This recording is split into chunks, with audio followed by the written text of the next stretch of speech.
IFAS Extension. Today we're going to be talking about lots of really cool stuff, and many of us love fresh fruits. I know I do. I love bananas, I love pineapples, I like peaches, and of course I like citrus because we're well known here in Florida, and especially this part of Florida, for our citrus that we grow. But lots of times when we're eating them, we don't think about if we're growing them. And a lot of us, we can grow them right in our backyard. So lots of times we're thinking about, okay, well, how if I grow it, what plant should I grow, and how should I grow it, and when should I prune it? When should I fertilize? When should I water?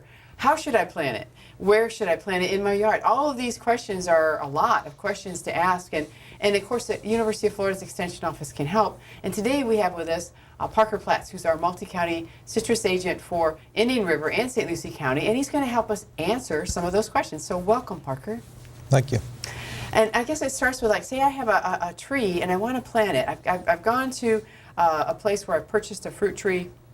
The fruit tree I purchased was, again, an example, maybe it's a lime tree. Okay, I want limes, I like limes, I do a lot of cooking, and I like to have limes available. So I get it home and I want to plant it, and I'm not quite sure, how should I plant that tree? Well, with citrus, they like a lot of sunlight, so you need to pick a spot in your yard where it'll get sunlight. Also, it's probably a good idea to keep it a fair amount away from the house because they will get big if they aren't pruned back. Not so much limes as other citrus trees. And you would like more of a sandy soil. You don't want a lot of heavy clay soil for a citrus tree. And you just need to pick a spot in your yard that would be good for a fruiting tree that will get plenty of sunlight. Okay, when you say plenty of sunlight, are we talking about, because I mean sometimes in my yard I might have an area that gets sun for a portion of the day. So is there like a kind of a number of hours of sunlight they should have? I'd say at least 6. Okay. So yeah, if we you have want 6 hours of full sun? Is right. That, okay. That would do. That yes. would do for yeah, that? Sure. All right. And so I know when I get my plant, I look at the soil that's around my lime tree or any other tree, and it's this nice black, kind of dark colored soil. And when I think of the sand that's in my yard, it's not the same. So is that okay? You said to make sure that it's a well-draining soil, so that's a better preferred, rather than me add a bunch of stuff to it, to that hole that I'm going to dig for my plant? Right. Well, when you dig your hole to plant your tree, you want to dig a hole twice as big as the pot at least.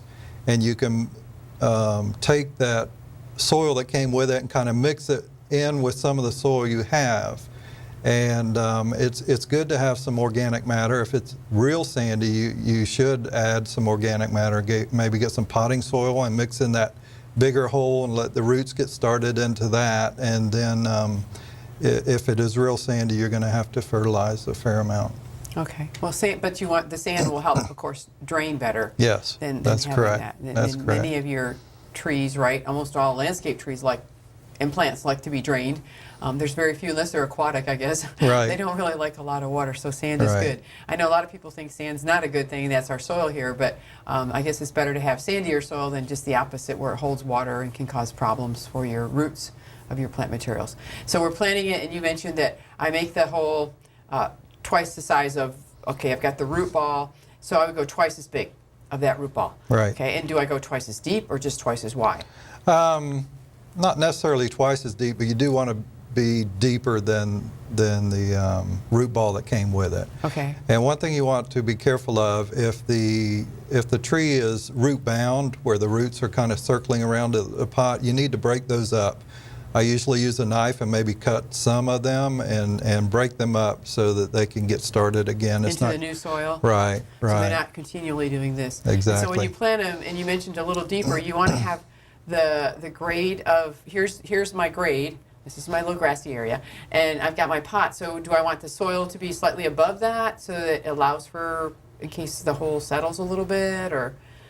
You would want your tree slightly above that. So if it does settle, it won't get it to won't where, go below. Right, Yeah, right. okay. All right, so then I've planted my tree and it's slightly above the grade right here, so that it allows, in case my sandy soil decides to shift a little or whatever. Right. Okay, so I got that part. Now, I've put my tree in. What do I do about the soil to put it back in the hole? Do I just stick the soil back in? Do I pile it up on top of the tree? You take that soil and the soil you mixed from either a bag of heavier soil or that came in the pot, and you wouldn't really want to mound it because it's going to go back down anyway, but have it slightly higher than what was there because it is going to settle. Okay, do I make like a moat or something around it? I've seen that done for other landscape trees. Is the same thing for fruit trees where you try to keep the water right there on that root ball?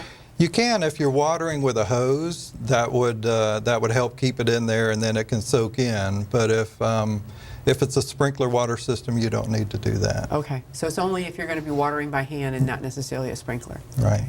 All right, and then how often do I have to water that tree when I first plant it?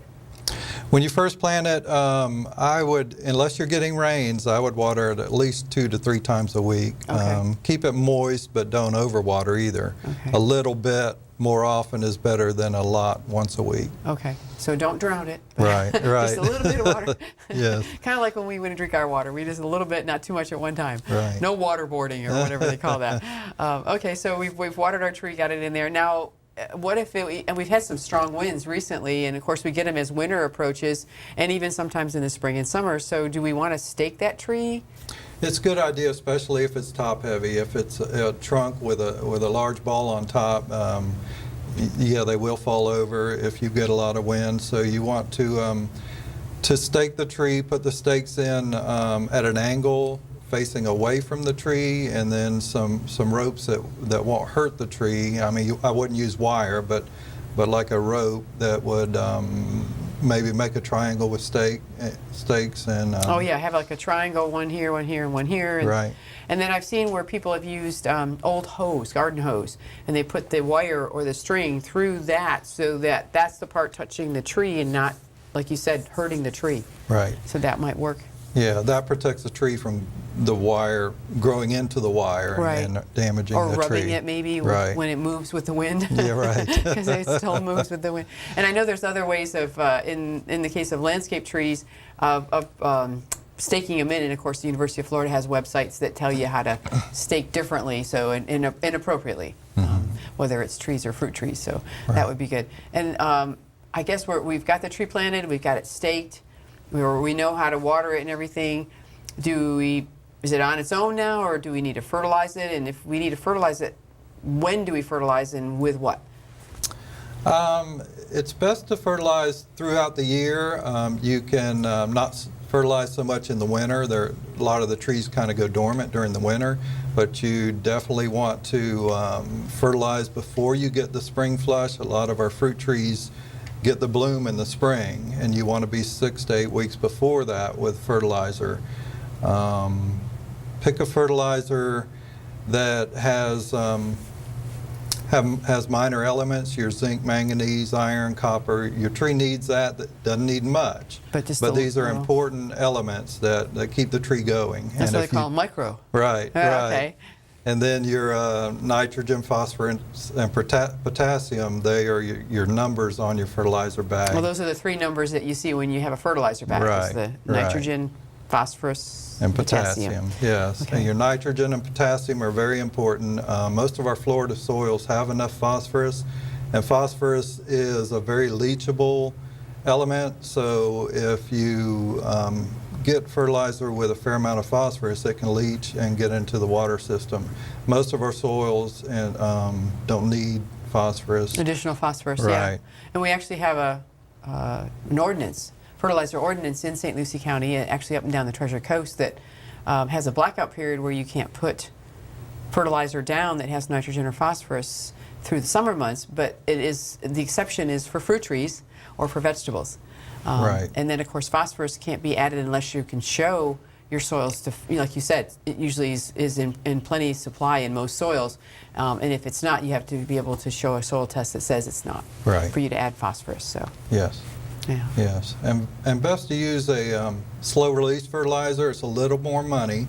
It will save you an effort of fertilizing every 4 to 6 weeks, and less of your elements leach out. Because if you fertilize and got a big rain the next day, it may have washed that down and used that, and then if you wait 6 weeks for the next shot, that tree isn't getting little doses It's all starving. the time. Right. Yeah. Right. Yeah, we had that discussion, didn't we, where it's kind of like us eating a whole big meal and then we have to wait 3 weeks before we get another big meal, so it's better to have little meals all the time. Right. Or at least for me it is. Yeah. So yeah, I think that's a good point to bring up. Well, and we talked a little bit about fertilizer and slow release fertilizer. So I guess what are the better times to fertilize? You mentioned that we want to fertilize a few weeks before we expect the flowers to come on the tree. And of course, I guess that depends on if it's a citrus tree or a peach tree or a mango tree or something else. We need to know when the fruit would be appropriate to come out so that we can back that down to the flowers and then again when to fertilize. Right, it's important to have the fertilizer there before the flushes and the blooms come. So if you have a tree that's going dormant in the winter, usually February, March to April, they're going to be coming out with a flush and a lot of times a bloom. So you want the fertilizer there before. And then every 6 weeks through the spring and into the summer, but like you said, during the blackout period, you want to use a shot of slow release fertilizer before you get to that blackout period. Because we get our summer rains that... yeah, they kind of leach a lot of nutrients out of the soil. Right. Yeah, that's right. that sandy soil we have Yeah. that drains really well, but leaches well too. Yep. Yeah. So, all right, so if we're using our fertilizer, and now we've got a peach tree, they go dormant. Apple trees go dormant? Yes. Okay. Yes. Could you say dormant? Are you saying that it just doesn't grow as much, or does it lose all its leaves, or both? Well, with a peach tree, it does lose its leaves, Okay. and you treat them a little differently. One thing about a peach tree, they need a lot of sunlight inside the tree, and you want to prune those like a vase, so you get a lot of inside. This kind of a. Yes. Okay. Inside light, and those are one of the few that will lose its leaves in Florida. Most of our fruit trees keep leaves year-round, but they still slow down during the winter, during the little bit of cold we get in Florida. They're kind of resting. Right, Yeah. right. Okay. All right, so the peach trees are, and so when we would fertilize, then we would fertilize approximately when the weather's going to break. So if it breaks, starts getting warmer around February, we would start to fertilize then? Definitely, Okay. yes. Or a little before? Yeah, temperature has a lot to do with when the tree is taking up fertilizer, and as Okay. it gets warmer, it's going to be taking up more. And of course, we know from living here for a long time that we get some cold snaps and then things go kind of dormant, and then we get this nice little warming period, and then we get another cold snap. And then the plants are like, well, what's going on here? Right, Yeah. right. And it's good to have a little bit of fertilizer there during the winter, Okay. especially slow release. Especially because is it potassium that's really good for your roots? Yes, Yeah, yes. so you want to make sure, okay, so that's really good for helpful that. All right, so we talked a little bit about fertilizing, watering and all. What if I've got a mango tree and we have some at the office that are way too tall to harvest those mangoes. So and we see how citrus growers go in and kind of box the tree, kind of sides like this and then across the top. Should we be doing that in our dooryard? Should we be able to, are we supposed to be pruning like growers do? Should that be how we manage our fruit trees in our backyard? Yeah, you need to look at your whole backyard, and when you plant the tree, you need to figure out how big do I want this tree to get, because once it gets beyond that point, it's a real job, and you may have to have somebody else come in and prune it. So if you want to keep this tree at 10 feet, then start before it gets to 10 feet, maybe 9, or it gets to 10 and prune it back to 9, and just try to keep it there and prune a little bit each year. Okay. And yes, mangoes get huge. They do. And, they do. Yeah, and when you get it with a fruit tree, if you let it get too big, the inside branches lose leaves, and you kind of have all the growth on the outside. Because you can't get any light in there. Right, and you Okay. don't get any fruit in there either. So Okay. it's best to prune them every year and keep them at a size that you like. Okay. And they'll do fine fruiting like that. Okay, and I know when we talk about landscape trees like oak trees, say, or holly trees or anything like that, we don't go through and prune like that. So because what happens is when we cut a big branch, you get a lot of little suckers coming up, and they're not tightly attached. So that's why you're suggesting to prune when they're younger before they get the big trunks on them? Is that? Right, Is that the right. thought You want to process? start early because you don't want to let them get way overgrown and then start pruning, because the branches that come out may be weaker off that large shoot, and then have small shoots, and down the road they could break off when you get big winds. Okay, so when we're looking at that sort of situation, when we're pruning, is there information on the university's website that tells them how to prune for fruit trees? Right, absolutely, and it's different for different trees. Like I said, with a peach, you want to base it out, and most trees you can, if you start early and you don't let them get much bigger than you want, you just would prune them to the size you want. And if you have a branch with a fork, you wouldn't prune it back here. You'd prune a little bit off this one and this one, so you have more growth area for it to come back. Okay. And the time of year to prune is usually during the dormant period, during the winter, maybe late winter, but before you get your spring flush and before you get your bloom normally. Right. If you prune too late, then you've pruned off your bloom. Exactly. And you have no fruit. Right. Yeah. That happens with flowers. You know, you prune too late, like a crepe myrtle. If you prune too late, you've pruned off the flowers, or you've pruned off azalea flowers if you Right. prune too late. So the best time is after they're done fruiting, and I know citrus almost never seems to stop. Some of our fruit trees don't seem to stop Right. producing fruit, but at least when they're dormant period, when they're not producing fruit, even though they don't lose their leaves like the peach might, the citrus trees kind of slow down, not producing a lot of new growth. That would be the time to come in and do any major pruning. And do you want to prune? I know with a lot of our other landscape plants, we remove like crossing branches that might be diseased or dead or something like that. So you'd want to, can those be removed any time of the year, or? Oh yes, if they're dead, go ahead and remove them and try to cut back into the good wood just a little bit. Okay. And then that hopefully will come out with some new growth. Okay, and we've had some situations in the past where we've had a cold snap, and the cold snap has done some damage on our fruit trees.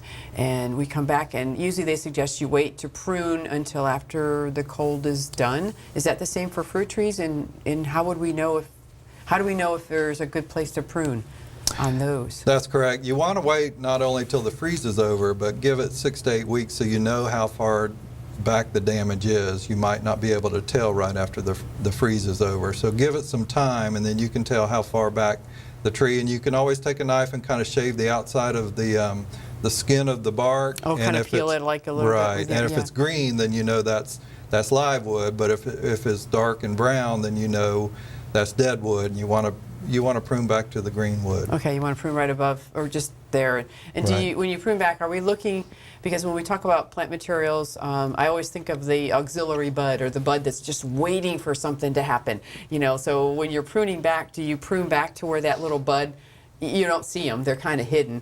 Right. But do you prune back to something like that so that can just like pop out and then become the new growth Right, on you there? don't want to prune right to it. You want to give Just it a little slightly bit above. of space, right, Okay. and then prune Kind there. of like when we That's plant, correct. slightly above the grade, so Yeah. slightly above the bud. Right, exactly. Okay.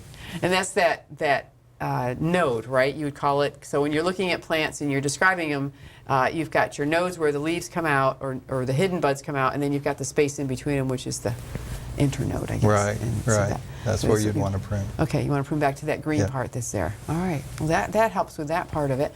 And then when we're obviously, we want to harvest at certain times of the year, and I know a lot of people are looking, when they look at citrus or they look at peaches, and they see them in the grocery store. So those have been picked, and some are ripe, and I've had peaches that were hard as a rock that I've gotten from the grocery store, and they may ripen. I guess some things ripen after they've been picked, and some things don't. So I've always heard that the best way to preserve sometimes fruit is to leave it on the tree. Is that just for citrus? Or is that for all fruits? Or are there certain times that you should be looking for to harvest your citrus fruit or your peaches? Right. You can always do a test and taste one, and then if it's not good, then wait a few weeks and try again. Try another one. Right. Now, citrus will not ripen once it's picked, so you want it to be ripe before you pick it, because it doesn't get a better flavor. It doesn't get a better flavor. It goes flavor. downhill, unlike Okay. bananas. Okay. But when you see them in the store, isn't necessarily when yours are ripe. Maybe they got those further south. Or somewhere, Or somewhere else. Or even another country. Right. Yeah. So you want to, and also feel, if they're starting to get a little tender, then you know they're they're starting to get ripe. Okay, so that would be the same for mangoes or avocados or any of Peaches, those yes. peaches, yeah, is to kind of feel whether or not it's ready to be picked. Right, and usually that's the time when the squirrels come out and start eating them. Before you they'll get there, right? Yeah, right before they're ripe is And when those the signs squirrels that are. say, "This is mine, don't eat this," Right. or "This has been sprayed with pesticides, don't eat it." Exactly. They don't seem to get that part, yeah. Or "This is mine, you have this one over here." Yeah. Yeah, squirrels are always a good indicator. I know people we've talked to about pineapples, and they've grown them, and they've waited how many, it's almost 2 years sometimes before you get your Exactly. first pineapple, and Right. then they go, "Okay, I'm going to leave you just a little bit longer," and then, yeah, the Right. raccoon or the squirrel gets to it Right. before they can get to it, yeah. And pineapples are fun. They take a long time, but my wife takes a pineapple that she's got at the store and cuts the top off and just throws it in the yard. In certain places they grow, and we get pineapples from them. They need real sandy soil. They don't need much water. Yeah, well, because they're epiphytes, right? Right. Yeah, so they don't need a lot of stuff that we might think a regular plant would need. Right. Yeah, pineapples are a great addition to that. Any other plants or trees that you would suggest for homeowners? Because again, usually their yards are much smaller than a grove would be.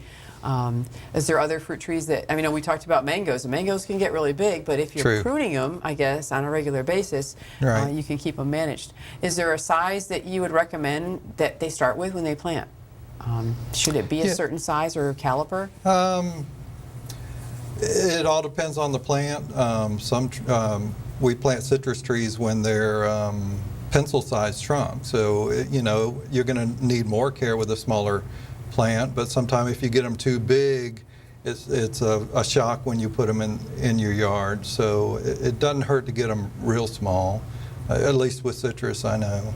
And just think about where the tree's going and if you have the space. But I would choose a fruit that you like to eat. That's the main thing. Good point. Yeah, if you don't like mangoes, don't put mango in. Right. And another indicator, see what if you're in an older neighborhood, you can see what grew in your neighbor's yard well. If they had mangoes, then a mango tree would probably do well in your yard. Or if they've got mangoes, maybe then you want an avocado. There Or you go. maybe a citrus tree or And something. you could share. Then you can share, right? Because you know how that goes with vegetables. The zucchini, you have zucchinis out your ears. So Right. maybe the same with citrus or even carambola or the starfruit. You usually get a lot of those. So. Yeah. And I know some trees like the starfruit have to be more protected. And like where we are at the extension office in west of Fort Pierce here, it gets cold sometimes, colder than it does in other areas. So, you put them near areas that are more like protected, or areas that are around a water body are usually a little bit warmer than other areas. And then there's areas that kind of have that little sink area that can cause colder areas to be as well. So I guess it's knowing your landscape, like you said, what have your neighbors been able to do, what works well with theirs. Then you probably have a good indication that what's survived for a period of time, especially during the most recent freezes that we've had, which was I think 10 and 11 was our really bad ones. So I think that's a good point to bring out. Right. Yeah. And what about things like, we talk about fruit trees, but I know there's palm trees like coconuts that do well too, and I guess that would be similar to them. They like good drainage because you see them on the sandy soils of the beach and all. So that would Exactly. be the same kind of thing for them. So we have nuts and we have fruits and things that are like macadamia and things of that nature. So there's a lot of edibles people can put into their landscape to augment their fruit, their menus that they have for their eating at home as well. So any other thoughts about like things that they should be careful of? I know we always have diseases and pests and stuff, but I guess if they have good drainage, that lessens that disease possibility. True, you don't get the root rots with the sandy soils, and you've got to watch for that. You don't want to mulch. If you mulch around your tree, you don't want to mulch right up to the trunk because you always want to see that area next to the trunk to see if you're getting some rot because it was too wet or something like that. Because the bark would kind of show that right where it touches the soil. Right, Yeah. it'll start to slough off. Yeah. Okay. Well, I know that that's a problem for almost all landscape plants too. You don't want the mulch right up against that. So when you see things out when you're driving around the community and you see those little triangular mulched up areas on the trunk, don't do that. Right. So yeah. So that's a good point. And then of course the best thing for insect control is, I guess, checking your landscape on your fruit trees, your things that you've got in the ground on a regular basis, like maybe once a week or something. Go out in the dooryard and check for insects and. What should they use if they find maybe some aphids? Or aphids are pretty popular on most things, especially when you mentioned that new growth. Right, and aphids can be a problem. You'll usually see the sooty mold that they make on the leaf if you have aphids. And that's the black the black stuff that you coloration. can just, Kind right. of scrape it off with your fingernail. Right, and you want to start with the least toxic material, maybe a horticultural oil or even some soaps work on certain insects, but try that first. And you can call the extension office and they can give you some help there. And try to identify your pests, because some pests aren't harmful. Pests, right? Yeah. Right. They aren't harmful and some are beneficial. Exactly. Yeah. Exactly. So try to figure out what you have first and don't just go spraying because you see bugs there. Yeah, that's a good point. Yeah, identify first and then find the least toxic control, and yeah, they can contact the extension office and that'll help them out tremendously as far as knowing what to do and when to call and all. So that's a really important thing to do. So good. Well, anything else you want to share with us as far as the planting or pruning, or make sure your shears are really sharp, correct? That's right. Yeah, I just thought about that because I've seen times when people have like torn, you go to prune and it kind of catches and tears those limbs. Right, and that's not good for the tree. And if you do have a fruit tree that is bigger than you wanted, go ahead and trim it back. I mean, it's better to trim it back and get sunlight in there and keep it a size that you want, and try to plant just what you enjoy eating, and look at what your neighbors do. That's a good indication of what's going to grow where you're at. Okay. They probably have the same type soil that you do. And when we prune up, we've talked about the top of the tree pretty much, but sometimes you get little sprouts along the stem. So should we remove those, leave them? It's okay to leave them if you want them to grow, but a lot of our fruit trees are grafted. So if you're getting a sprout from below the graft, you're getting it's not what you want. So you want to prune those off, definitely. Okay, good. I thought about that because I remember seeing things coming up below that grafted part, and I know we graft because we want the rootstock to be what the soil can accommodate or is more tolerant of, and then we graft the fruit variety that we want on that rootstock. So if you're right, if you get something coming up, and then I've also seen like in citrus mostly is these things that just come zipping up, like it's like a fast growing shoot, and I think they call them water shoots. Right, or they can be shoots from the rootstock. Yeah, okay. And like I said, you don't want those. Those are probably a lemon or something that's not tasty, and you want to get them off we don't want that. as soon as possible. Yeah, when they're real small, you can just break them off with your fingers, and you don't even have to use shears. Okay. Just watch for those, and you can always use a wrap to keep those under control. And some type of wrap. A lot of the landscapers will take their weed eaters and hurt your trunk. So sometimes having a wrap is a good thing. Yeah, because so they I've can seen those really wrapped. I didn't realize that was what the purpose was. Yeah. Very good. Well, see, there you go. I learned something. That's great. Well, thank you, Parker, for joining us today. That was really helpful. Well, if you have more questions about how to grow your fruit trees, when to plant, how to plant, what kind of pests and diseases, please join us at the Extension office. Come visit us, or check us out online. And we look forward to seeing you next time at the next adventure in Extension.